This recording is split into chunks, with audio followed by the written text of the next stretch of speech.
బాగా చేస్తున్నాడు కాబట్టి ఉచిత ప్రయాణం కూడా చేసాడు, గ్యాస్ కూడా ఉచితం చేసాడు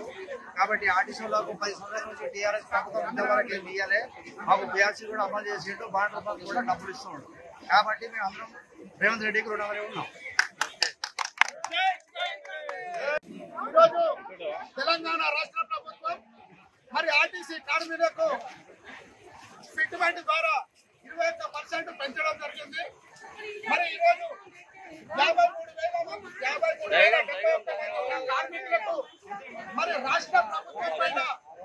418 కోట్ల భారం పడినప్పటికీ కూడా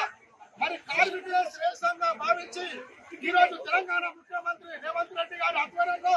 మరి ఉప ముఖ్యమంత్రి భట్టి విక్రమార్క గారి ఆదేశంతో మరి ఆర్టీసీకి సంబంధించిన శాఖ మంత్రి వర్యులు మరి పొన్న ప్రభాకర్ గారు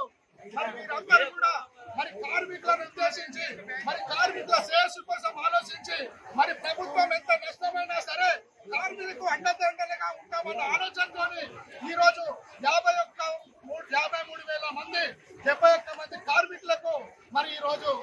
జీవనోపాధి కల్పిస్తూ మరి వారికి దాదాపుగా 7,000 నుంచి 11,000 జీతం వరకు అదనం వేతనంగా పెంచే విధంగా ఈరోజు రాష్ట్ర ప్రభుత్వం నిర్ణయం తీసుకుంది. మరి ఈ నిర్ణయానికి మరి ఆర్టీసీ కార్మికులు పూర్తి స్థాయిలో హర్షం వ్యక్తం చేస్తున్నప్పటికీ మరి కాంగ్రెస్ పార్టీ తరఫున మరి కార్యకర్తలు అందరూ కూడా పెద్ద ఎత్తున హర్షం వ్యక్తం చేస్తూ మరి ఈ రోజు ఆర్టీసీ కార్మికులకు చేసినటువంటి సేవలని మరి అతి త్వరలో కూడా ఆర్టీసీ కార్మికులకు ప్రభుత్వం